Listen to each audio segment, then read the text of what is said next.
सुनो, अपनी खटारा स्कूटर हटाओ, मुझे अपनी गाड़ी पार्क करनी है। वो बिगड़ी अमीरजादी लापरवाही से बोली तो हर्षित खुराना अपने होंठ भींच कर रह गया। आसपास खड़े लोगों की नज़रों को देखकर वो बर्दाश्त करता हुआ अपनी बाइक हटाने लगा। हालांकि उसका दिल तो कर रहा था कि उस लड़की का मुंह तोड़ दे, मगर मजबूरन उसे उस लड़की की बात माननी पड़ी, क्योंकि वो इस कंपनी के मालिक विजय शर्मा की इकलौती बेटी थी। उसे यहाँ किसी से उलझकर अपनी नौकरी से हाथ नहीं धोने थे। वैसे भी मालिक की ये बिगड़ी हुई बेटी, जिसका नाम कियारा था, 2 महीने पहले ही रूस से वापस आई थी और आए दिन ऑफिस में आकर ऐसे हंगामे खड़े करती रहती थी। आज यकीनन उसके निशाने पर हर्षित था, जिसे वो सुबह से ही तरह तरह की बातें सुना रही थी। मगर हर्षित को इस सब में कोई दिलचस्पी नहीं थी। वो बस अपना गुस्सा बड़ी मुश्किल से बर्दाश्त किए हुए था और अपने काम से मतलब रखे था। कुछ ही दिन गुजरे थे जब बॉस ने अचानक उसे ऑफिस में बुलाया और उसके सामने कुछ कागजात रख दिए। उन्हें देखकर वो हैरान रह गया। लेकिन सर, मैं आपकी बेटी से शादी कैसे कर सकता हूँ? वो कागजात देखते हुए बड़े ही नागवार अंदाज में बोला। देखो हर्षित, अभी मैं इतनी जल्दबाजी में किसी पर भी भरोसा नहीं कर सकता, सिवाय तुम्हारे। मैं मजबूर हूँ। अपनी बेटी की सुरक्षा के लिए मुझे जल्द से जल्द उसकी शादी करनी होगी, और तुम्हारे सिवा ऐसा कोई नहीं जिस पर मैं भरोसा कर सकूं। तुम्हारी नीयत साफ है। जैसे तुम ऑफिस में उसकी बातों को बर्दाश्त करते हो, वैसे कोई भी मेरी बेटी की हठधर्मी और जिद को बर्दाश्त नहीं कर सकता। विजय शर्मा के चेहरे पर फिक्र की गहरी परछाइयाँ थीं, जिसे हर्षित ने गौर से देखा। देखो, बदले में तुम जो चाहो, अच्छा घर, गाड़ी, प्रमोशन, जो तुम्हारी डिमांड होगी मैं देने को तैयार हूँ, उन्होंने आगे कहा। मगर हर्षित खामोश रहा। जबान बेटी जब यूं लोगों की नज़रों में आ जाए तो बाप ऐसे ही मजबूर हो जाते हैं, जैसे वो हो रहा था। विजय शर्मा की आंख से आंसू निकला तो हर्षित के चेहरे पर एक बेरहम सी मुस्कुराहट आई, जिसे उसने जल्दी ही छुपा लिया। सर, मुझे थोड़ा सा वक्त चाहिए, उसने खुद को संभालते हुए कहा। नहीं, आज ही, मुझे आज ही अपनी बेटी की शादी करनी है हर्षित, वरना मेरे दुश्मन कहीं मेरी बेटी को बहुत बड़ा नुकसान न पहुंचा दें। बेटियां जब मेरी बेटी जैसी खुदसर और जिद्दी हों तो शादी के अलावा कोई और रास्ता उन्हें बचा नहीं सकता। उनके कहने पर हर्षित तो कुछ गहरी नज़रों से उन्हें देखता रहा और कुछ सोचता रहा। उसकी आंखों की उलझन विजय शर्मा की नज़रों से छिपी नहीं रही थी। ये एक बहुत सुनहरा मौका है हर्षित खुराना, वो हासिल करने के लिए जो तुम हासिल करना चाहते हो। उसके अंदर से एक आवाज़ आई थी। आज जो भरोसा उसने विजय शर्मा की नज़रों में अपने लिए देखा था, उसे वो भरोसा हासिल करने के लिए बहुत मेहनत करनी पड़ी थी। कुछ ही देर बाद उसकी शादी कोर्ट में होने लगी, जहां वो बिगड़ी अमीरजादी आखिर रोने की वजह से लाल हो चुकी थी। हर्षित ने बस एक निगाह उस पर डाली, जो तो उसके चेहरे पर ढेरों गुस्सा लिए उसे बुरी तरह घूर रही थी, जैसे अभी कच्चा ही निकल जाएगी। शादी के बाद विजय शर्मा हर्षित और क्यारा को अपनी तरफ से एक फ्लैट भी देना चाहते थे, ताकि क्यारा को कोई प्रॉब्लम ना हो। मगर हर्षित की शर्त के मुताबिक वो विदा होकर उसके छोटे से घर में ही आई थी। क्यारा जानती थी अब उसका विरोध किसी काम नहीं आएगा, इसलिए उसने इन सब मामलों से अपने तरीके से निपटने का सोचा था। हर्षित उसे एक पुराने और काफ़ी खस्ता हाल घर में लेकर आया था। वो गाड़ी से निकलते ही उस इलाके को बड़ी ही तिरस्कार भरी नज़रों से देख रही थी। इतना छोटा और गंदा। अभी उसने इतना ही कहा था कि हर्षित गाड़ी से निकलकर गुस्से से उसे देखते हुए उसकी तरफ बढ़ने लगा। अफसोस के साथ अब यही है और आपको यहीं गुजारा करना पड़ेगा। वो जान जलाती मुस्कुराहट चेहरे पर सजाए उसे देखने लगा, जो चेहरे पर घमंड और तिरस्कार भरी नज़रों से उसे घूर रही थी। वैसे कितनी अजीब बात है ना क्यारा मैडम, कुछ दिन पहले तक आप मुझे गरीब, सड़क छाप और पता नहीं क्या क्या समझती थीं, और आज आपकी किस्मत आपको मेरे इस गरीब खाने तक ले आई। हर्षित के शब्दों में तंज की बड़ी मार थी। पहले तुम गरीब और सड़क छाप लगते थे, और आज पता चला तुम लालची भी हो, वो गुस्से से फुनकारते हुए बोली। अभी तो आप पर मेरी बहुत सी खूबियाँ खुलना बाकी हैं मैडम जी। खैर, चलिए अपने इस महल में दाखिल तो हो जाएं, देखें मोहल्ले वाले कैसे मेरी किस्मत पर गर्व कर रहे हैं। हर्षित ने आसपास खड़े लोगों की तरफ देखते हुए क्यारा को उनकी मौजूदगी का एहसास करवाना चाहा, क्योंकि वहां मौजूद लोग बड़ी ही दिलचस्पी से उन दोनों को देख रहे थे, और वजह थी विजय शर्मा की वो शानदार बड़ी सी गाड़ी, जिसमें वो दोनों अभी अभी बाहर निकले थे। क्यारा तेजी से आगे बढ़ी और दरवाजे के पास जाकर रुक गई। पुरानी लकड़ी का दरवाजा और जंग लगी कुंडी देखकर उसने नफरत से अपने होंठ भींच लिए। मुझे यकीन नहीं आ रहा कि मुझे अपनी ज़िंदगी में ऐसे घटिया मकान में आना पड़ रहा है। वो अपनी नाक पर हाथ रखते हुए बड़े ही गुरूर से बोली थी। हर्षित उसके करीब आते हुए तंज भरे अंदाज में मुस्कुराया। मैडम जी, किस्मत का खेल बड़ा निराला होता है। कभी एक इंसान महल में रहता है तो कभी वही इंसान झोपड़ी में भी। लेकिन आप फिक्र न करें, मैं हूं ना, आपके लिए ये झोपड़ी भी एक महल बना दूंगा। महल तो है जहाँ से मुझे मेरे बाप ने अपने फ़ायदे के लिए निकाल दिया और तुम जैसे लोगों ने उनकी चापलूसी करके मुझे हासिल भी कर लिया। खैर, कीमत तो काफ़ी वसूली होगी तुमने मेरी। कियारा ने कटाक्ष करते हुए तिरस्कार भरी निगाह उस पर डाली। हर्षित के चेहरे पर पल भर के लिए शिकन आई, मगर उसने उससे मुस्कुराहट में छुपा लिया। हाँ मैडम जी, आपका कहना बिल्कुल सही है। मैं तो गरीब, लालची और चापलूस इंसान हूँ, और आप तो शहजादी हैं ना। तो फिर चलिए जरा देखना अपनी इस नई सल्तनत को। ये कहकर उसने मोहल्ले के दरवाजे पर खड़े बच्चों की तरफ इशारा किया, जो हैरत और उत्सुकता से उन दोनों को देख रहे थे। कुछ औरतें भी खिड़की में खड़ी सरगोशी में एक दूसरे से बातें कर रही थीं। कियारा के गाल गुस्से और शर्मिंदगी से लाल हो गए थे। वो उसी गुस्से में हर्षित के करीब आई और धीमी आवाज में बोली, ये तमाशा बंद करो, मुझे ऐसे इंसल्ट मत करो। ये सब तुम उसी दिन की बेइज्जती का बदला ले रहे हो ना। इंसल्ट? अरे क्या मैडम, ये तो बस शुरुआत है, अभी तो बहुत कुछ देखना बाकी है। हर्षित ने झुककर उसके कान में धीरे से सरगोशी की। उसके शब्दों की ठंडक ने कियारा के दिल में एक अनजाना सा खौफ पैदा कर दिया था। वो पल भर को पत्थर हुई, फिर खुद को संभाल कर सीधी खड़ी हो गई। मैं तुम्हें बर्दाश्त नहीं करूंगी हर्षित खुराना, देख लेना। ये मत समझना कि तुम जीत गए हो। तुम्हारे लिए ये शादी भी एक सजा बन जाएगी, याद रखना। वो बड़े ही गुरूर से बोली, मैं भी यही देखना चाहता हूँ मैडम जी, ये रिश्ता एक सजा ही साबित हो।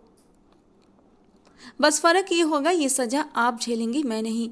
हर्षित ने उसकी आंखों में झांक कर धीमे शब्दों में कहा, और तकलीफ किसी और को होगी। ये बात वो दिल ही दिल में बोला और आगे बढ़कर घर के अंदर दाखिल हो गया। कियारा ने पल भर के लिए उसकी पीठ को देखा, फिर सर ऊंचा करके उसके पीछे कदम बढ़ा दिए, क्योंकि फिलहाल उसे ये सब कुछ बर्दाश्त करना ही था। उस इंसान की कॉल आने तक जो उसे इस सब से निकाल सकता था। वो एक कमरे का छोटा सा घर था। हर्षित तो उसका सामान उठाकर सीधे कमरे में चला गया और पीछे वो नापसंद भरी निगाह घर पर डालते हुए आगे बढ़ रही थी, जिसमें फर्नीचर सिर्फ नाम मात्र का था। कमरे में पुराना सा पर्दा लटक रहा था जो बाहर से आती रोशनी को रोकने में नाकाम था, और छत का पंखा चरमराती आवाज के साथ चल रहा था। दीवारों पर नमी के धब्बे, फर्श पर पुराना सा कालीन और एक छोटी सी लकड़ी की अलमारी। ये मंजर देखकर कियारा के तन बदन में जैसे आग लग गई। ये रहा आपका कमरा। हर्षित ने उसका सूटकेस वहां रखते हुए मुड़कर उसे देखा, जिसका मुंह खुला हुआ था। उसके हाव भाव देखकर हर्षित ने अपनी अचानक आने वाली मुस्कुराहट को छुपाया। ओह गॉड, ये कैसा कमरा है। उसने नफरत और गुस्से से चारों तरफ देखा, फिर पलटकर हर्षित को घूरा। हर्षित बेड के कोने पर बैठ चुका था और बड़े सुकून भरे अंदाज में उसे ही देख रहा था, जो कमरे को देखकर ऐसे हैरत का इजहार कर रही थी जैसे किसी दूसरे गोले पर पहुंचकर अनजान चीज़ों को पहली बार देख रही हो। कसूर उसका नहीं था। रूस जैसे देश और अपने शानदार घर में रहने के बाद उसका ये रवैया एकदम नॉर्मल था। ये आपका कमरा है, आपका नया जहां।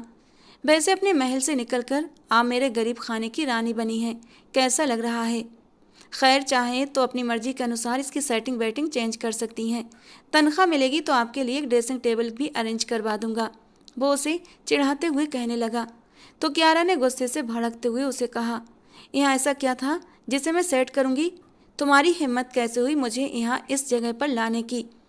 डैड ने तो कहा था ना तुम्हें कि फ्लैट मिलेगा, फिर ये सब क्या है? वो खा जाने वाले अंदाज में बोली।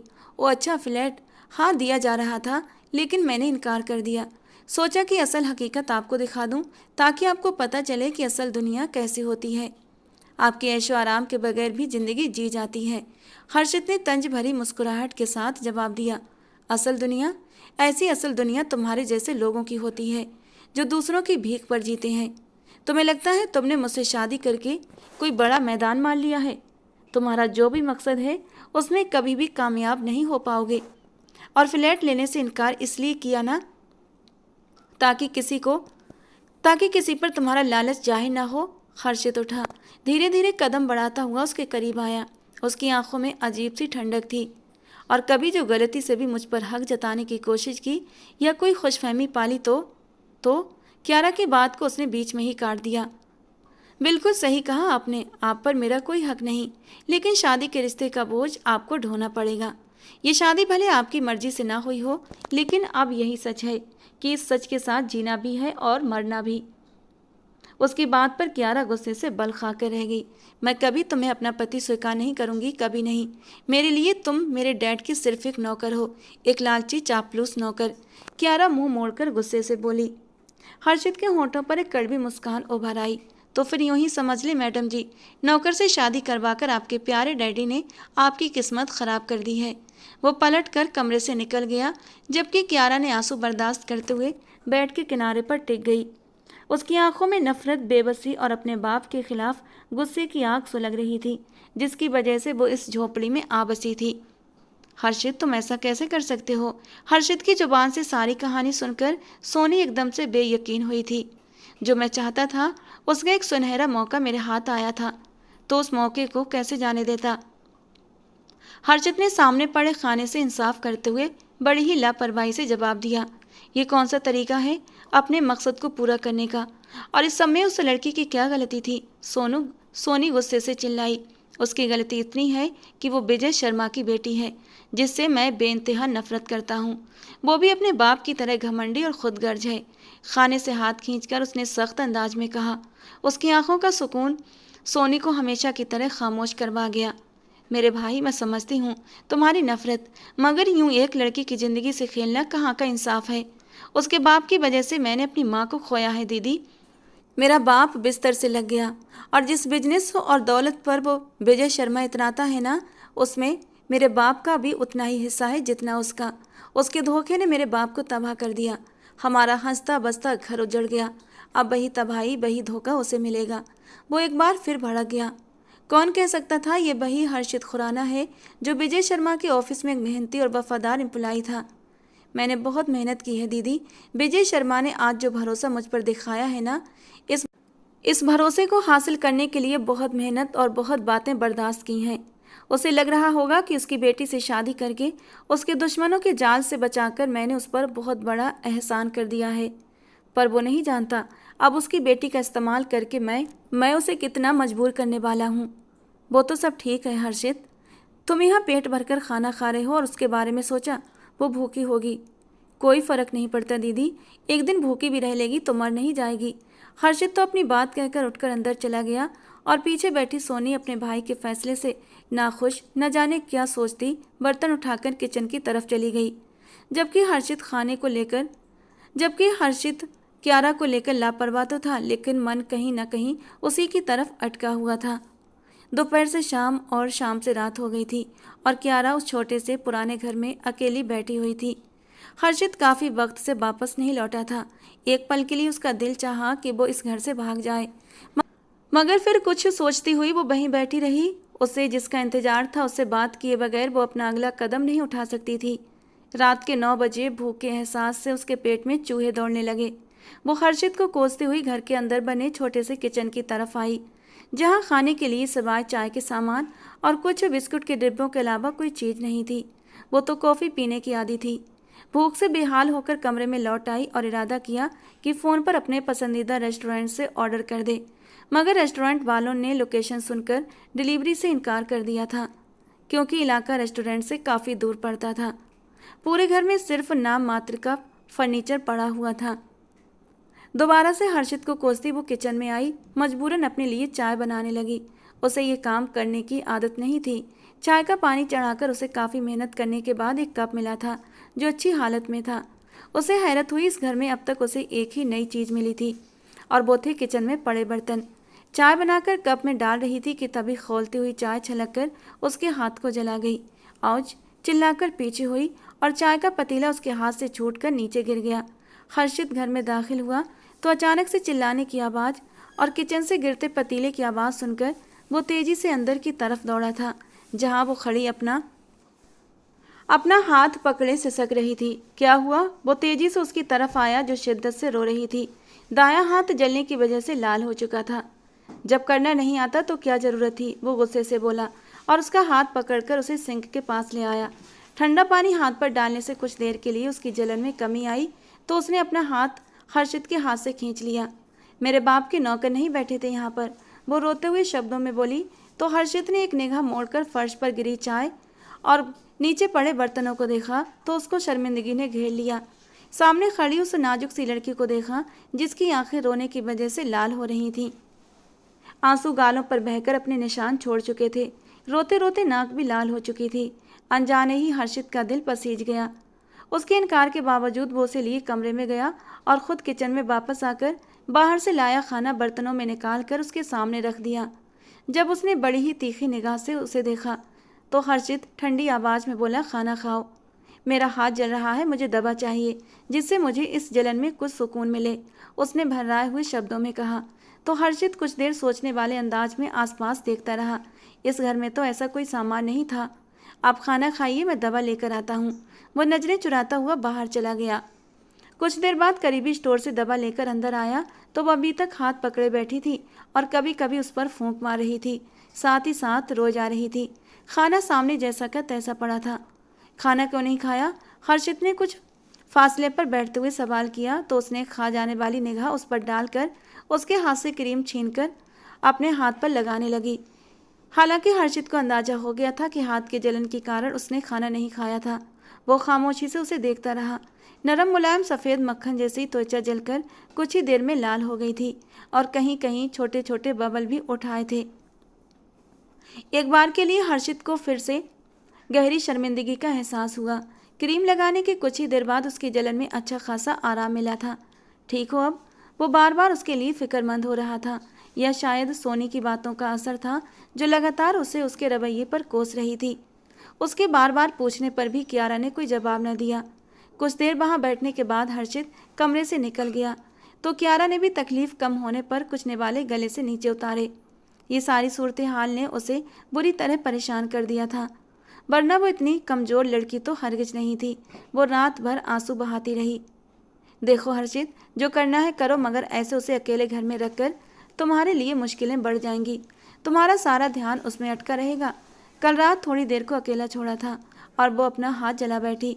कल को कोई बड़ा नुकसान हो गया तो क्या करोगे? और अगर वो उस घर से चली गई तो तुम्हारा प्लान तो फेल हो जाएगा। हर्षित ने सारी कहानी अपने जीजा विनोद को सुनाई तो वो उसे समझाने लगे।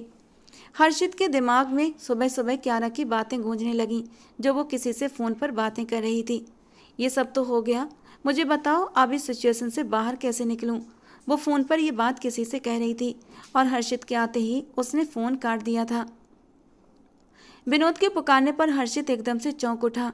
आपको ये सब दीदी ने बोला है ना? हर्षित परेशान हुआ। नहीं, मैं तुम्हारे साथ हूँ, आगे भी तुम्हारा साथ दूंगा।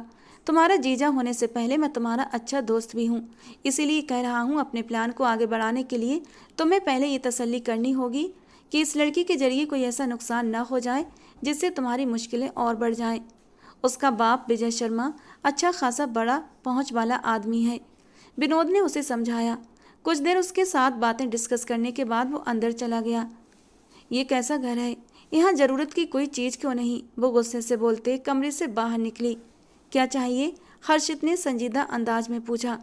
क्या यहाँ पर है? क्या यहाँ पर? उसने तंजिया अंदाज में घर पर नज़र दौड़ाते हुए कहा। नाश्ता करके तैयार हो जाइएगा और अपना सामान भी समेट लेना, उसने कियारा को जवाब दिए बिना कहा। क्यों? वो जांचती नज़रों से उसे देखने लगी। जितना कहा है उतना करो, वरना यहीं सारी ज़िंदगी सड़ती रहना, वो गुस्से से बोला। जो वो करने जा रहा था उसका इरादा नहीं था, मगर विनोद की बातें भी सही थीं। कियारा ने उसे फ़ोन पर किसी से बातें करते सुना जिसमें वो कियारा को यहाँ से ले जाने की बात कर रहा था। ये सुनकर कियारा को थोड़ा सा सुकून हुआ। ये उसके लिए अच्छी बात थी। उसने जो 24 घंटे यहाँ गुजारे थे वो किसी नरक से कम नहीं थे। वो बिना बहस के फ़ौरन तैयार हुई और बताए गए वक्त से पहले ही कमरे से निकल आई। कुछ देर बाद हर्षित ने कियारा का सामान उठाया और उसे चलने का इशारा करते बाहर निकल गया। जिस बात ने कियारा को सबसे ज़्यादा हैरान किया, हर्षित का बाहर जाकर वहां खड़े एक आदमी को चाबी देना था। कियारा के अंदर कई सवालों ने सर उठाए, मगर कुछ पूछती उससे पहले ही हर्षित उसका सामान उठाकर एक बड़ी सी काले रंग की गाड़ी में रखने लगा। ये किसकी गाड़ी है? वो पूछे बिना न रह सकी। मेरे दोस्त की, यूं ही सरसरी से अंदाज में जवाब दिया और गाड़ी में बैठ गया। कियारा भी फौरन गाड़ी में सवार हुई। थोड़ी ही देर में गाड़ी एक अच्छे इलाके में आकर रुकी थी। गलियां साफ सुथरी थीं आसपास के घरों की दीवारें रंगीन और सफाई से बनी गई थीं। कियारा ने हैरत से आसपास देखा। यहाँ किसका घर है? वो बेयकीनी से बोली, मगर हर्षित ने कोई जवाब न दिया। गाड़ी खुले गेट से अंदर दाखिल होकर पोर्च में रुकी। वो एक 2 मंजिला छोटा मगर खूबसूरत और साफ सुथरा मकान था। हर्षित ने बिना जवाब दिए गाड़ी से निकलकर कियारा का सामान निकाला तो वो आंखों में ढेरों सवाल लिए मजबूरन उसके पीछे चल पड़ी। बाहर खूबसूरती से लगे पौधे और एक छोटा सा लॉन देखकर कियारा की आंखों में हैरत थी। ये किसका घर है? वो रुककर तीखी नज़रों से बोली, क्योंकि हर्षित का तो हो ही नहीं सकता था। हर्षित ने दरवाज़ा खोलते हुए हल्की सी मुस्कुराहट दी, जो यकीनन कियारा के चेहरे के हाव भाव देखकर आई थी। अंदर दाखिल हुई तो कियारा का मुंह हैरत से खुल गया। वो पल भर के लिए कुछ बोल ही नहीं सकी। अंदर कदम रखते ही माहौल और भी हैरानी भरा था। छोटा मगर बेहद खूबसूरत अंदाज में सजा हुआ घर, लकड़ी का फर्नीचर, सफ़ेद पर्दे, दीवार पर खूबसूरत पेंटिंग्स, हर चीज़ में सफाई और सुकून झलक रहा था। ये कियारा के घर जितना बड़ा और आलीशान तो नहीं था, मगर यहाँ ज़रूरत की हर चीज़ मौजूद थी। आ गए आप लोग? आवाज़ पर कियारा चौंक कर देखने लगी, जहाँ सीढ़ियों से एक प्यारी सी शक्ल वाली लड़की नीचे उतर रही थी। उसने कियारा को देखा और मुस्कुराते हुए आगे बढ़कर उसकी तरफ आई। कियारा के चेहरे की उलझन और सवाल देखकर सोनी बोली, मैं सोनी हूँ, हर्षित की बहन। कियारा पल भर को हक्का बक्का रह गई। और ये विनोद है, मेरे पति। सोनी ने आगे बढ़ते हुए विनोद की तरफ इशारा किया, जो सर को हल्के से हिलाते हुए उसे हेलो करने लगा। आओ, वहाँ क्यों रुक गई? सोनी ने उसकी तरफ हाथ बढ़ाया तो उसने हाथ उठाकर उसे रोक दिया। ये किसका घर है? उसने हर चीज़ को देखकर दोबारा सवाल किया। हर्षित खामोश खड़ा रहा, जिससे उसकी किसी बात से कोई लेना देना ही ना हो। ये हम सबका घर है और अब से तुम्हारा भी, सोनी ने मुस्कुराकर कहा तो हर्षित ने आंखें घुमाई। रिलैक्स रिलैक्स हो जाओ, बैग मुझे दे दो, सोनी ने दोस्ताना अंदाज में कहते हुए उसका हैंडबैग पकड़ने के लिए हाथ आगे बढ़ाया। नो थैंक्स, मैं खुद कर लूँगी, वो घमंड में बोली, मगर अंदर से उसकी उलझन बढ़ चुकी थी। ये सब कैसे था हर्षित के पास? ये ख़ानदान, ये खुशहाल माहौल? तो फिर उस टूटे हुए घर में क्यों ले गया था उसे? क्यों जाहिर किया कि वो टूटा फूटा सा घर उसका है? हर्षित ने उसकी परेशान हालत नोट की और एक ठंडी मुस्कुराहट के साथ उसकी तरफ आया। ये घर हमारा है और आज से तुम्हारा भी, वो तंज भरे अंदाज में बोला तो कियारा के दिल में एक अजीब सी बेचैनी पैदा हुई। उसने सोचा था वो अपने बाप के नौकर की बीवी बनी है, लेकिन ये इंसान तो बिल्कुल अलग निकला। मगर ये सब क्या था? ऑफिस में जो हर्षित था वो ये हर्षित तो बिल्कुल नहीं था।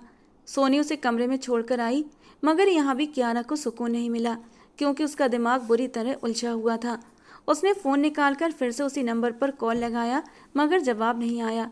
वो कितनी ही देर बैठी सोचती रही, हर्षित के इस रवैये का क्या मतलब था? वो क्या छुपा रहा था? और सबसे बढ़कर, अगर वो बाकी गरीब नहीं था तो उसे उस घर में क्यों लेकर गया था? मैं बस इसीलिए उसे यहाँ लाना नहीं चाह रहा था। अगर वो सच तक पहुँच गई या सारा सच उसने अपने बाप से कह दिया तो? हर्षित अपनी बहन और विनोद के साथ बैठा हुआ था, क्या बताएगी और उसे क्या पता होगा? विनोद ने सवाल किया।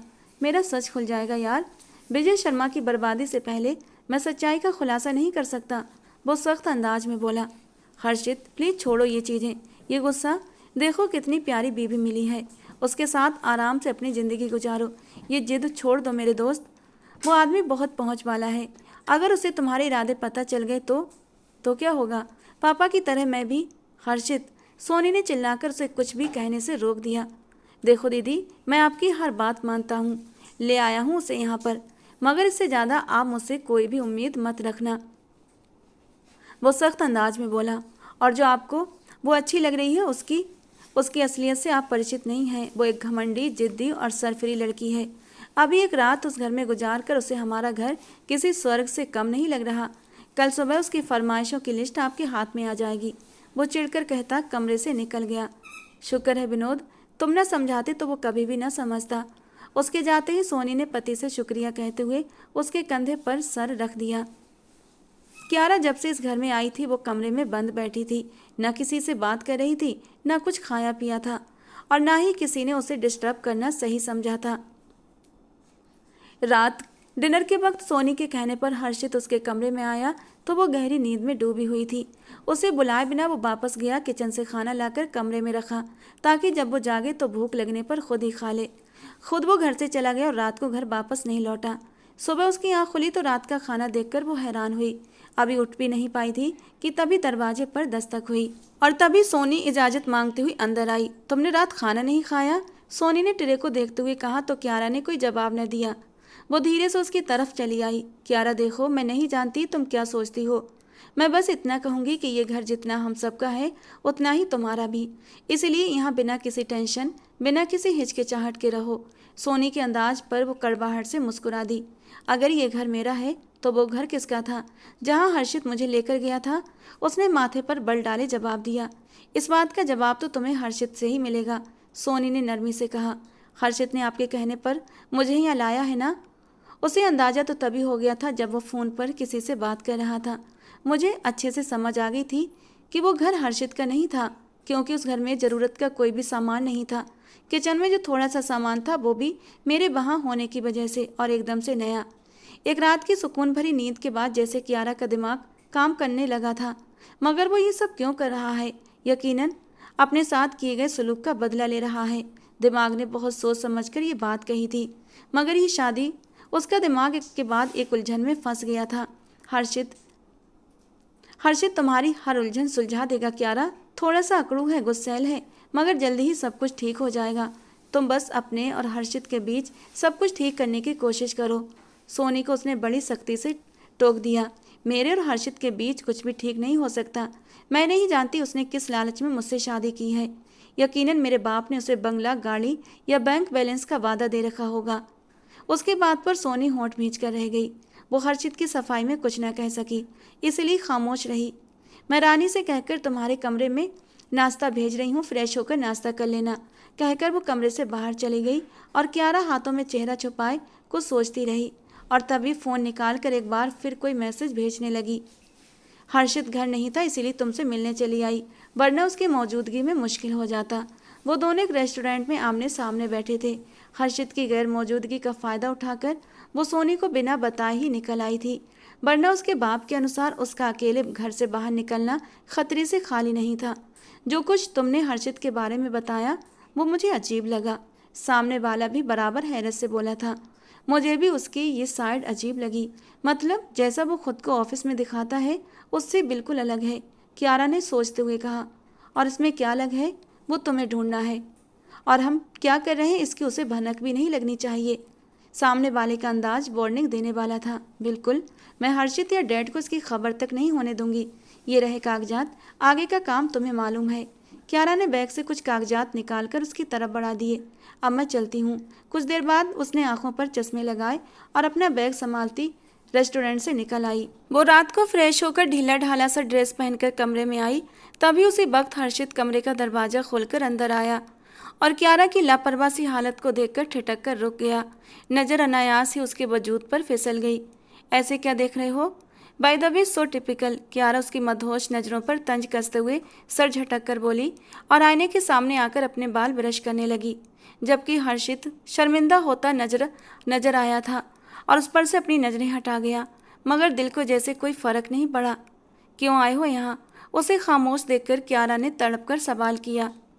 क्या मतलब? मेरा कमरा है, यहाँ नहीं आऊँगा तो कहाँ जाऊँगा? अपने उसी स्वर्ग में जाओ जहाँ मुझे लेकर गए थे। वो ब्रश पटक कर उसकी तरफ मुड़ी। वहाँ गुजारी रात उसके दिमाग से निकल नहीं रही थी, जबकि हर्षित तंजिया मुस्कुराया। मैडम जी, मैं कल यहाँ नहीं आया तो इसका ये मतलब हरगिज नहीं कि मैंने अपना कमरा आपको दे दिया है। ये कमरा, ये बिस्तर मेरा है, मैं यहाँ रहूँगा। आपको कोई प्रॉब्लम है तो सोफे पर या फिर नीचे चादर बिछाकर सो सकती हैं, मगर मुझसे ऐसी किसी कुर्बानी की उम्मीद बिल्कुल मत रखिएगा। What do you mean? मैं और नीचे? कभी नहीं, मैं तो बेड पर ही सोऊंगी। जिसे प्रॉब्लम है वो अपना इंतजाम कर ले, वो एक अदा से कहती बेड पर बैठी और कंबल अपने ऊपर फैलाकर लेट गई। प्रॉब्लम तो आपको होगी, मुझे नहीं। हर्षित भी बेड की दूसरी तरफ लेटता घड़ी उतारते हुए बोला, तो वो दांत पीसती उसे घूरने लगी। तुम्हें लगता है मैं उन डरी सहमी लड़कियों की तरह हूँ जो तुम्हारे साथ एक ही बेड पर लेटते डर जाऊंगी? अभी तुमने क्यारा को जाना नहीं, टच करके दिखाओ, तुम्हारा मुंह तोड़ कर रख दूंगी। ठीक है, फिर आज की रात देख लेंगे क्यारा की हिम्मत को भी। गर्दन मोड़कर उसे देखते हर्षित ने जताने वाले अंदाज में कहा कि क्यारा के माथे पर बल गहरे हो गए। तुम्हें इस बेड पर आने की इजाज़त दी है, मेरी ज़िंदगी में नहीं। सो कुछ भी ऐसा वैसा सोचना भी मत, क्योंकि तुम्हें मेरी जात से कोई फ़ायदा नहीं होगा। वैसे भी मुझसे शादी करके मेरे बाप ने तुम्हारा काफ़ी फ़ायदा कर दिया है, तो बस इतने ही फ़ायदे तक सीमित रहो, आगे बढ़ने की कोशिश भी मत करना, वो तंज करती हुई बोली। मेरा तो बैंक बैलेंस आसमान को छूने लगा है, और जो जायदाद मुझे मिली है ना, वो तो संभाले नहीं समझ रही, हर्षित ने तंजिया अंदाज में कहते लाइट ऑफ कर दी और साइड लैंप ऑन कर दिया। तुमने एग्जैक्टली ये शादी क्यों की? वो पूछे बिना न रह सकी। शादी नहीं, तुम इसे एक एग्रीमेंट समझो, और एग्रीमेंट ही रहना चाहिए, शादी नहीं। आपके यहाँ इस घर और इस कमरे में अपने साथ रखना मेरी मजबूरी है, वरना आपको इस घर में इसलिए लेकर आया था कि मुझे और आपको एक साथ एक कमरे में न रहना पड़े। मगर अफसोस कि इस घर में ऐसा और कोई दूसरा कमरा नहीं जहाँ आपको रखा जा सके। लेकिन अगर आपको ज़्यादा प्रॉब्लम है तो हम वापस वहीं पुराने घर में जा सकते हैं, जिससे कि आपको पता चले कि जीरो से शुरू करना किसे कहते हैं। अपनी बात पूरी करके वो आंखों पर हाथ रखकर सोने के लिए लेट गया, और क्यारा तो बस उसकी बातों को सोचती रह गई। वो बेड के दूसरे किनारे पर करवट के बल लेट गई और जल्दी ही गहरी नींद में डूब गई, जबकि हर्षित लेटते ही सोने की अदाकारी करने लगा था। हकीकत में वो सो नहीं पाया था। अपने कमरे और अपने पहलू में किसी की मौजूदगी उसे बुरी तरह उलझन का शिकार कर रही थी। वो लगातार बैठी न जाने क्या सोच रही थी कि कुछ देर बाद उसकी आंख लगने ही वाली थी, जब वो बैठे बैठे नींद में जाने वाली क्यारा का सर ढलकर उसके कंधे पर गिरा था, और वो चौंक कर उसकी तरफ मुड़ा, मगर उसका बोझ अपने कंधे पर महसूस करता वो करवट भी न पलट पाया। कितनी ही देर वो इस कमरे में आने के अपने इरादे को गलत ठहराता रहा, यहाँ तक कि उसके कंधे पर सिर रखे क्यारा नींद में ही बड़बड़ाई, आई मिस यू माइकल।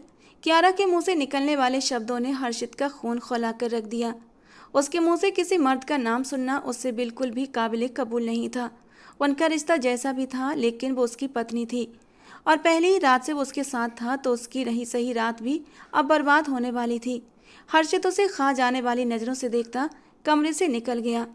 सुबह एक बार फिर दोनों में बहस शुरू हो चुकी थी।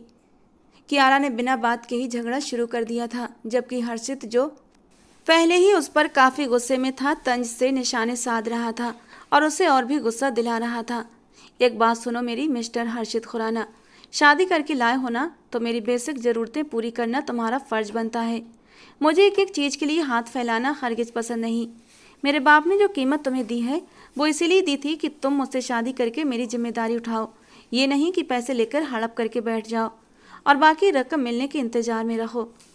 क्यारा की ऊंची आवाज़ घर के बाकी लोगों को भी अच्छे से सुनाई दे रही थी, मगर उन दोनों की तकरार के बीच किसी ने टोकना सही नहीं समझा। हर्षित बर्दाश्त करते करते फटने के करीब था। उसका ये बर्दाश्त करता चेहरा देखकर क्यारा के तड़पते दिल को सुकून मिल रहा था। बाय द वे, मुझे एक फुल टाइम मेड चाहिए। यहाँ जो मेड है वो बाकी कामों में बिजी रहती है, क्यारा ने जिद्दी अंदाज में कहा, तो वो एक बार फिर जवाब दिए बिना कमरे से निकल आया, और पीछे जहाँ वो उसे आग लगते देखकर खुश थी, वहीं उसके अब जवाब न देने पर बुरी तरह गुस्से से बेड पर बैठ गई थी। अगले 2 दिन ऐसे ही सुकून से गुजर गए थे। घर वालों से उसकी बातचीत बिल्कुल ना के बराबर होती थी। वो दिन भर अपने कमरे में रहती या फिर कभी कभी लॉन में निकल आती। सोनी की किसी बात का वो खुलकर जवाब न देती और ना ही उसे घुलती मिलती थी। ये देखकर सोनी भी उसे उसके हाल पर छोड़ चुकी थी। इस सारे वक्त में वो लगातार यही सोच रही थी कि आखिर हर्षित की हकीकत क्या है। कल तक उसे वो लालची और चापलूस लग रहा था, मगर अब उसे किसी और चीज़ का एहसास होने लगा था। ऑफिस में मजबूरन सब झेलता हर्षित कहीं नजर ही नहीं आ रहा था।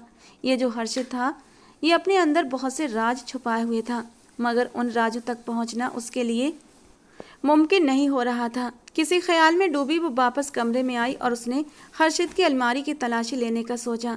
उसे इस घर में आए 1 हफ्ता हुआ था, मगर उसने अपना सामान अलमारी में नहीं रखा था, क्योंकि उसके अनुसार वो यहाँ मेहमान थी और जल्दी इस घर और हर्षित की ज़िंदगी से चली जानी थी।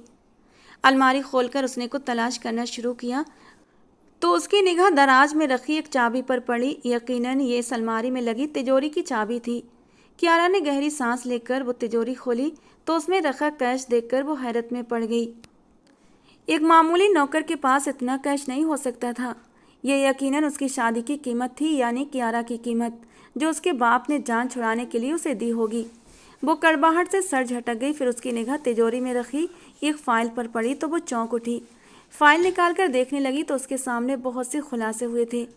तिजोरी बंद करने के बाद उसने एक बार फिर वीडियो कॉल लगाया। तो तुम्हें लगता है वो वाकई तुम्हारे बाप का सबसे बड़ा वफादार है? दूसरी तरफ से तंजिया मुस्कुराहट के साथ पूछा गया। वफादार नहीं, मुझे लगता है वो भी उन्हीं की तरह लालची है। ये सब डॉक्यूमेंट्स इस बात का सबूत है कि वो हमारी कंपनी में कुछ गड़बड़ कर रहा है। मैं ऐसे अपना पैसा किसी लालची इंसान के हाथों बर्बाद नहीं होने दूंगी, क्यारा ने मुट्ठियां भींचते हुए कहा। लेकिन क्यारा, अगर तुम गलत हुई तो? दूसरी तरफ से सवाल आया। तो क्यारा ने हड़बड़ाकर होंठ काटे। गलत? ये देखकर लगता तो नहीं।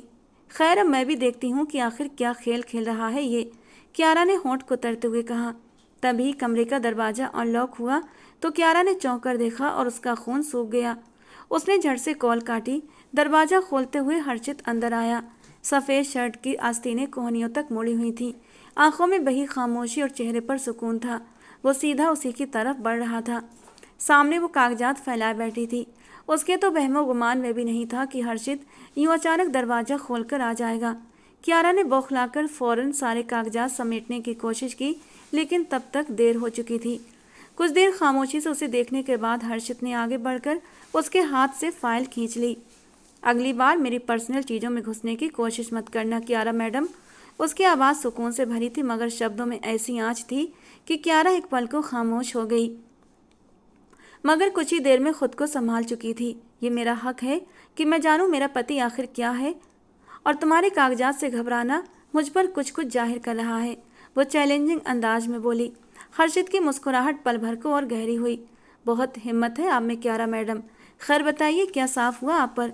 उसने सवालिया नज़रों से देखा। यही कि एक तरफ तो मेरे बाप से वफादारी का नाटक करते हो, तो दूसरी तरफ उन्हें धोखा दे रहे हो। क्यारा के अंदाज पर हर्षित कुछ देर खामोश हुआ, फिर बोला, ठीक है, जब सच पता चल ही गया तो आज मैं आपको आपके सभी सवालों के जवाब देता हूँ। मैं विजय शर्मा को सिर्फ धोखा नहीं दे रहा, बल्कि मैं उसे बर्बाद कर देना चाहता हूँ। वो इंसान मेरा सबसे बड़ा दुश्मन है। मैं उसे सड़क पर लाना चाहता हूँ, और अब तुम उसके खिलाफ मेरा हथियार बनोगी। हर्षित ने अपने इरादे साफ करते हुए उसे हैरान कर दिया। क्यों? तुम ऐसा क्यों करना चाहते हो? क्यारा ने हैरत से उसे देखा। क्योंकि उस इंसान ने मुझसे मेरा बहुत कुछ छीना है, और अब मैं उससे उसका सब कुछ छीन लेना चाहता हूँ।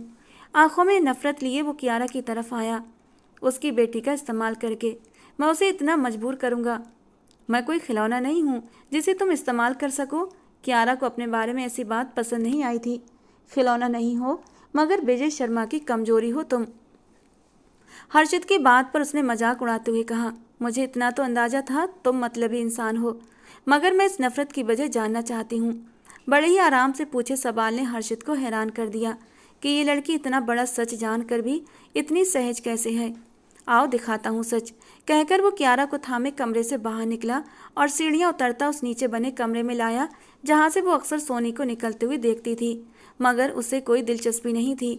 आज उसी कमरे में एक बूढ़े और लाचार वजूद को बिस्तर पर देखकर वो चौंक उठी। रितेश खुराना, विजय शर्मा का गहरा दोस्त और बिजनेस पार्टनर, जिससे बिजनेस पर आज विजय शर्मा राज कर रहा था।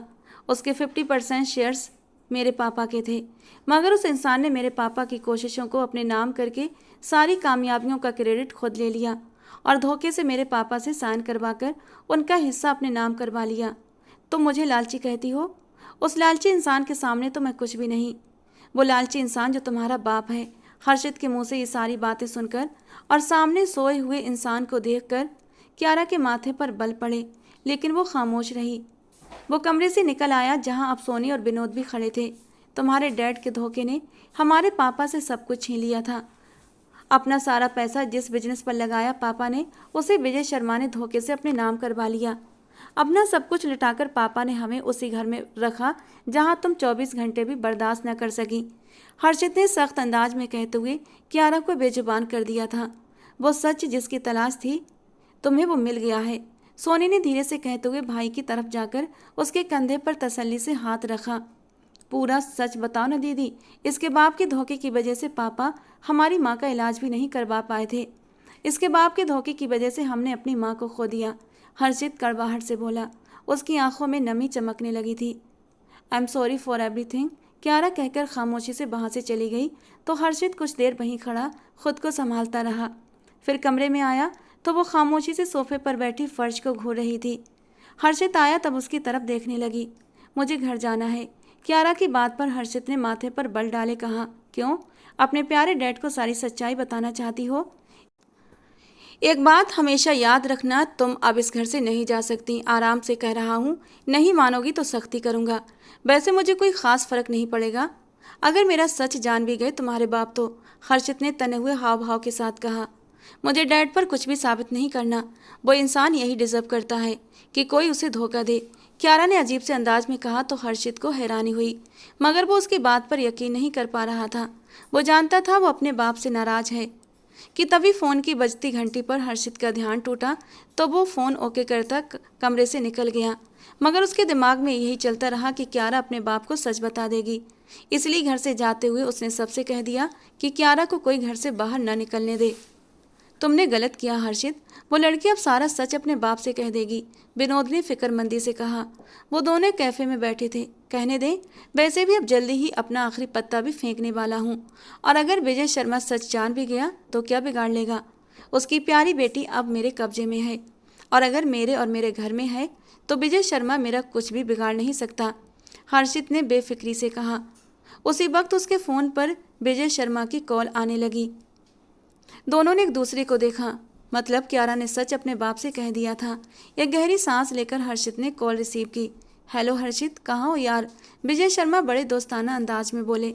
जब से उसने कियारा से शादी की थी उनका अंदाज ऐसा ही था, मगर आज उनका अंदाज उसे अजीब लगा। क्यों, सब खैरियत तो है ना? उसने बिना डरे सवाल किया। हाँ यार, बस जानता हूँ तुम छुट्टी पर हो, पर आज थोड़ा वक्त निकाल कर आ जाओ, कुछ बातें डिस्कस करनी है। और तुम जानते हो ना, इस हफ्ते होने वाली प्रेजेंटेशन तुम कर रहे हो, विजय शर्मा ने कहते आखिर में फिर से हर्षित को प्रेजेंटेशन के बारे में याद दिलाया। उनके अनुसार बिजनेस कम्युनिटी में हर्षित को ज़मीन से आसमान पर ला सकती थी ये डील। जी सर, हर्षित कुछ उलझ गया और बस इतना ही बोला। उसे ना तो इस प्रेजेंटेशन से मतलब था, ना ही उससे हासिल होने वाले फ़ायदे से। ये क्या खेल खेल रहे हैं बाप बेटी? ऐसा तो मुमकिन नहीं कि कियारा ने अपने बाप से कुछ न कहा हो। वो गहराई से सोचने लगा। विजय शर्मा के रवैये से वो हैरान होता हुआ घर आया था, जहाँ एक और झटका उसका इंतजार कर रहा था। अंदर दाखिल हुआ तो नौकरानी एक सूटकेस घसीटते हुए सीढ़ियाँ चढ़ रही थी। घर में कोई और नहीं दिखा जिससे वो कोई सवाल करता, इसलिए तेजी से सीढ़ियाँ चढ़कर ऊपर कमरे में आया, जहाँ उसके कमरे का मंजर एकदम देखने लायक था। पूरा कमरा सामान से भरा पड़ा था। बेड पर बैग्स और ज़रूरी सामान, टेबल पर मेकअप का ढेर सारा सामान। कियारा सूटकेस खोलकर उसमें से सामान निकाल रही थी, जिसमें सोनी भी उसकी मदद कर रही थी, जो हर्षित को और भी ज़्यादा हैरान करने के लिए काफ़ी था। ये सब क्या हो रहा है? हर्षित की पुकार पर वो दोनों उसकी तरफ देखने लगी। अच्छा हुआ तुम आ गए, अब अपनी बीबी की मदद करो, मेरी तो कमर दुख गई है, सोनी कहकर उसका कंधा थपथपाते हुए कमरे से निकल गई। ये सब क्या है? वो आगे बढ़ा कि तभी पाँव एक हैंगर में उलझ गया कि वो गिरते गिरते बचा। अलमारी की कौन सी साइड मेरी है? कियारा उसके सवाल को नज़रअंदाज करते बड़ी बेफिक्री से अपना सवाल पूछ बैठी। इस सब का क्या मतलब है? हर्षित उसके करीब आता उसे घूरता हुआ पूछने लगा। कियारा का अंदाज अजीब ही नहीं, हर्षित के लिए परेशान करने वाला भी था कि आखिर वो करना क्या चाहती थी। यही मतलब है कि अब यहीं रहना है तो अपना सामान अब सेट कर लेना चाहिए, बहुत दिन हो गए हैं, तो सोचा अपने घर से अपना सामान मंगवा लूँ। रानी, अलमारी की दाईं साइड पर ही मेरे कपड़े हैंग कर दो। नौकरानी को हुक्म देती वो कपड़े अलग करने लगी तो हर्षित ने उसके हाथ से कपड़े छीनकर बेड पर पटक दिए। रानी, बाहर जाओ तुम। हर्षित के हुक्म पर रानी तेजी से बाहर चली गई। क्या नाटक है? इससे पहले तक तो तुम्हें अपना सामान सेट करने का ख्याल नहीं आया, वो घूरता हुआ बोला तो कियारा मुस्कुरा दी। कोई खेल नहीं है हर्षित, पहले सोचा था तुमसे और इस घर से जल्दी ही छुटकारा हासिल कर लूँगी और यहाँ से चली जाऊँगी, मगर अब यहीं रहने का फैसला कर लिया है तो फिर मेरी ज़रूरत की सारी चीज़ें भी तो यहीं होनी चाहिए ना। वो बिना डरे बिना घबराए बड़े कॉन्फिडेंस में रहकर हर्षित को हैरान पर हैरान कर रही थी। क्यों? उसने झुंझलाकर पूछा। क्योंकि मैंने तुम्हें और इस रिश्ते को अपनाने का फैसला कर लिया है, सब छोड़ छाड़ कर। उसने हर्षित के गले में बाहें डालते उसे अच्छा भला हैरान कर दिया था। कियारा की हरकत उसके लिए एकदम उम्मीद के खिलाफ थी। वो क्या है ना कि मुझे एहसास हुआ है कि आप काफ़ी हैंडसम हो, तो जल्दी ही मेरे डैड को सड़क पर भी लाने वाले हो। लालची, चापलूस, गरीब और सड़क छाप भी नहीं हो तो तुम्हारे साथ अच्छी खासी ज़िंदगी गुजारी जा सकती है। उसके कॉलर से खेलते बड़े ही मजे से अपने इरादे खोल रही थी। हर्षित के हाव भाव देखकर वो दिल ही दिल में मुस्कुराने पर मजबूर हो गई थी। ऐसे परेशान मत हो, बस एक बार यकीन कर लो। आखिर तुम चाहती क्या हो? वो बेचैन हुआ। एक पूरा घर, एक ऐसी फैमिली जहाँ रिश्ते एक दूसरे से किसी लालच से जुड़े ना हो, जहाँ कोई किसी से अपना मतलब हासिल करना ना चाहे। कियारा की बात पर हर्षित कुछ देर खामोशी से उसे देखता रहा। ये कैसा अंदाज था कियारा शर्मा का? अगर वो नाटक कर रही थी तो कमाल की ड्रामेबाज थी। उसे देखते हुए वो सोचने लगा, अभी मुझे काम पूरा करने दो, बस 1 घंटे में ये सब क्लियर हो जाएगा। वो धीरे से कहकर फिर से अपने काम में लग गई और हर्षित कुछ सोचता हुआ कमरे से निकल आया। इसे क्या हुआ है और आप क्यों इतनी खुश हैं? वो नीचे आया तो सोनी किचन में खड़ी पकौड़े बनाने में बिजी थी और ऐसा तभी करती थी जब उसका मूड बहुत अच्छा होता था। वो बदल गई है हर्षित, और मैं इसीलिए खुश हूँ। और अब तुम भी जल्दी ही सुधर जाओ। सोनी ने हंसते हुए कहा, तो आपको लगता है कि कियारा इतनी जल्दी सुधर सकती है? आप जानती नहीं हैं उसे, हर्षित ने सिर झटक कर कहा और किचन के दरवाजे से टिककर खड़ा हो गया। जानते तो तुम भी नहीं हो हर्षित, विजय शर्मा की नफरत तुम्हें सच देखने नहीं दे रही, सोनी ने जताते हुए कहा। कैसा सच? वो माथे पर बल डाले पूछने लगा। बेहतर है अपनी बीवी से ही पूछ लो, सोनी ने जवाब गोल कर दिया। तो वो नाराजगी से उसे देखने लगा। हर्षित, अगर वो सब ठीक कर रही है तो क्या प्रॉब्लम है तुम्हें? तुम्हारा सच जानकर भी उसने कोई रिएक्ट नहीं किया। यही तो, उसे रिएक्शन देना चाहिए था दीदी, और उल्टा वो ऐसे कर रही है जैसे ये शादी उसकी मर्जी से हुई है। हर्षित की आवाज़ किचन में आती कियारा ने भी सुनी थी। दीदी प्लीज़ आप रात को मेरे लिए पास्ता बना दीजिएगा, जो आपने पहले दिन बनाया था, सच में बहुत टेस्टी था। इनफैक्ट मैं खुद ही शाम को आपसे बनाना सीख लूँगी। कहती हुई वो हर्षित को और भी उलझाती फ्रिज की तरफ आई और अपने लिए पानी निकालने लगी। उसका ऐसा अंदाज और व्यवहार देखकर हर्षित तो पागल होने की कगार पर था। लो पानी पियो और अपने माथे के ये बल कुछ वक्त के लिए हटा लो, कहीं परमानेंट ना हो जाए। वो गिलास हर्षित की तरफ बढ़ाती हुई बड़े ही आराम से बोली थी। तो वो उसे घूर कर रह गया। एक निगाह सोनी को देखा जो अपनी हंसी दबाए अपने काम में लगी थी। वो पैर पटकता वहां से चला गया और पीछे से उन दोनों की हंसी की आवाज़ आई थी। Are you sure? तुम इस इंसान को एक चांस देना चाहती हो? वो फिर से वीडियो कॉल पर उससे बात कर रही थी। हाँ, एनीवे जो पेपर्स मैंने कहा था वो सब तैयार है ना? हाँ, सब काम रेडी है और साइन भी हासिल कर लिए हैं। मिलो मुझसे, फिर बाकी का काम करते हैं, सामने वाले ने कहा। अभी तो नहीं निकल सकती, हर्षित मुझे कहीं जाने नहीं देगा। उसे लगता है मैं घर से निकलकर डैड से मिलने चली जाऊंगी। Can you imagine? उसे नहीं पता कि उस इंसान से जान छूटने का ख्याल ही मुझे कितना सुकून देता है। कियारा की बात पर अंदर आता हर्षित चौंक उठा। वैसे ऐसा क्या है उस इंसान में जो तुम इतनी जल्दी उसकी दीवानी हो गई? दूसरी तरफ से सवाल पूछा गया, जिसकी आवाज़ हर्षित तक पहुंच न सकी। वो लालची नहीं है, विजय शर्मा का वफादार नहीं है। यही दो खूबियां उसे सारी दुनिया से अलग बनाती हैं। कियारा की बात सुनता हर्षित बेजुबान हो गया। वो क्या थी और ऐसा क्यों कह रही थी? अगर ड्रामा था उसके घर मौजूदगी में उसकी खूबियों का बयान न करती। मुझे जल्द से जल्द पता लगाना होगा, ये सब क्या चक्कर है? दरवाजे पर हल्की दस्तक देता वो अंदर चला आया। ओके, मैं हर्षित से पूछकर तुम्हें बताती हूँ, उसने हर्षित को देखते हुए कहा, फिर बाय बोलकर कॉल बंद कर दी। हर्षित लगातार उसे घूरता जा रहा था। इतना तो तुम मुझे तब नहीं घूरते थे जब मैं तुम्हें लालची सड़क छाप कहती थी, कियारा ने अपनी हंसी दबाते हुए कहा। बहुत मज़ा आ रहा है ना इस खेल में? हर्षित ने सवाल किया। बहुत, कहकर कियारा ने हर्षित के गाल पर चुटकी काटी और एक बार फिर उसे गुस्सा दिला गई। उसका ये बेपरवाह बोल्ड अंदाज हर्षित को बेजुबान कर दिया करता था। अपने उलझन में हर्षित अपने कमरे में बेड पर लेटा था। कियारा अभी तक नीचे सोनी के साथ बैठी बातों में मगन थी और हर थोड़ी देर बाद रात की खामोशी के कारण उसकी खनकती हंसी उसे सुनाई दे रही थी। ये कमरा कियारा की चीज़ों से भरा पड़ा था। उसका अचानक से बदला बदला अंदाज हर्षित के लिए काफ़ी हैरान कर देने वाला था। कितनी ही देर वो कियारा को सोचता रहा और कब दरवाज़ा खोलकर वो अंदर दाखिल हुई और एक नज़र हर्षित को देखकर बाथरूम में भी चली गई। कुछ देर के बाद लौटी तो बहुत ढीले ढाले नाइट सूट में थी।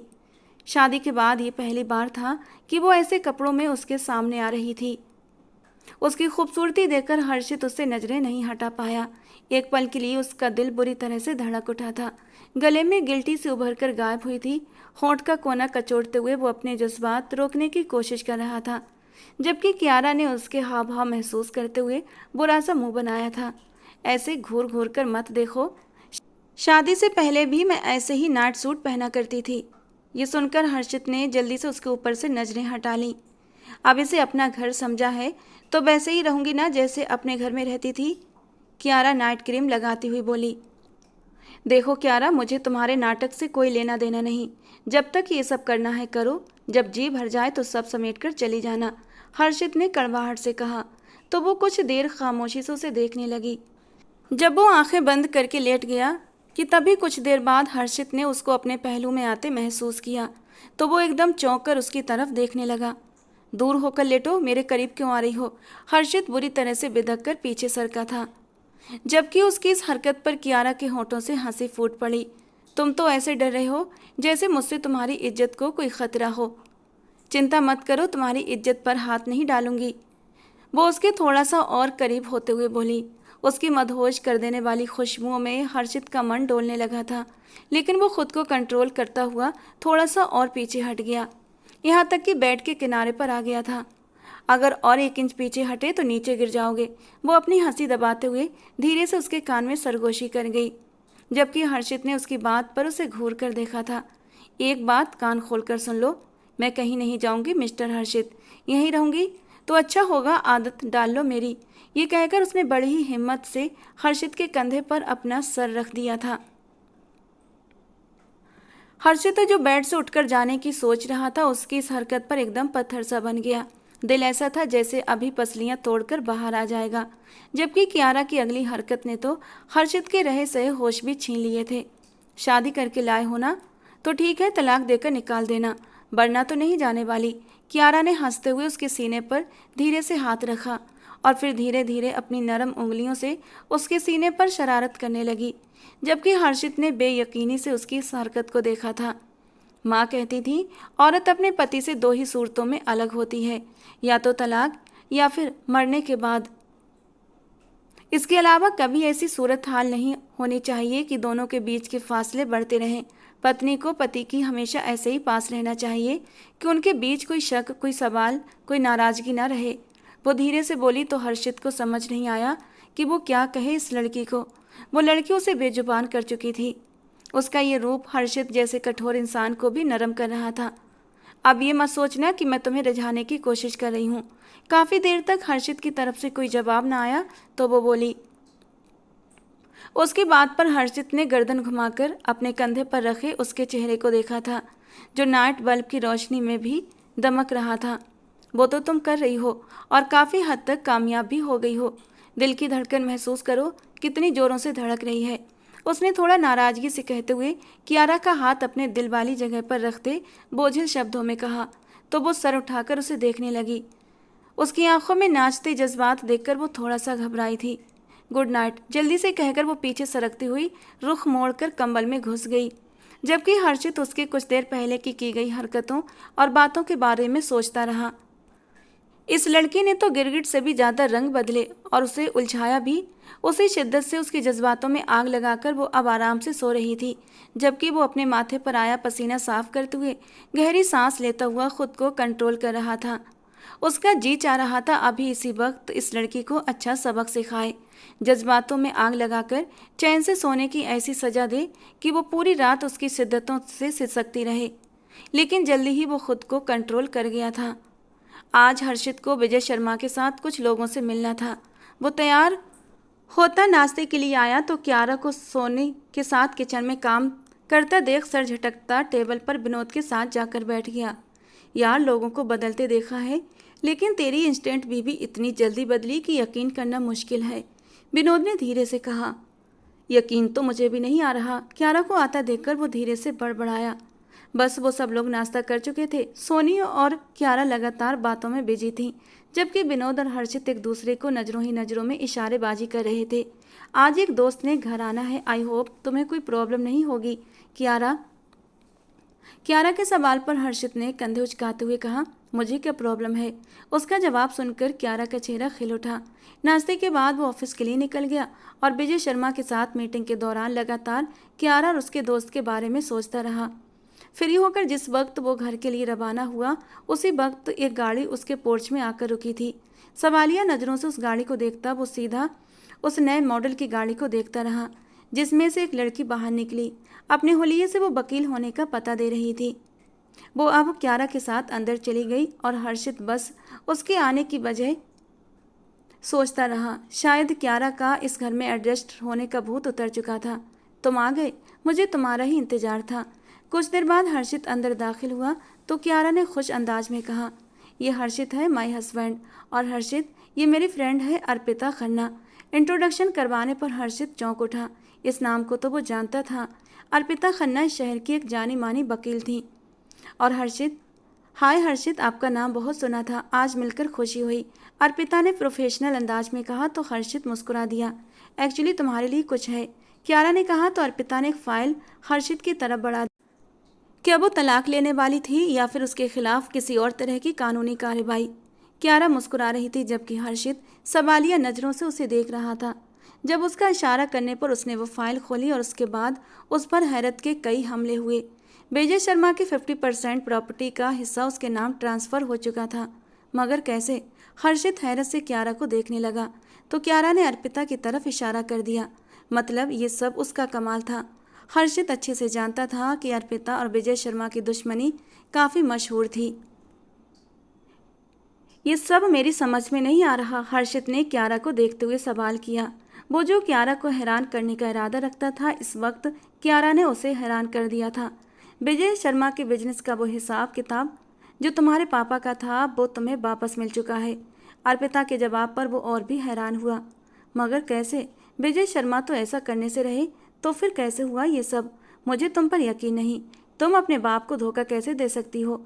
फाइल में लगे बाकी 50% हिस्से की सारी डिटेल्स पढ़कर वो क्यारा से कहने लगा,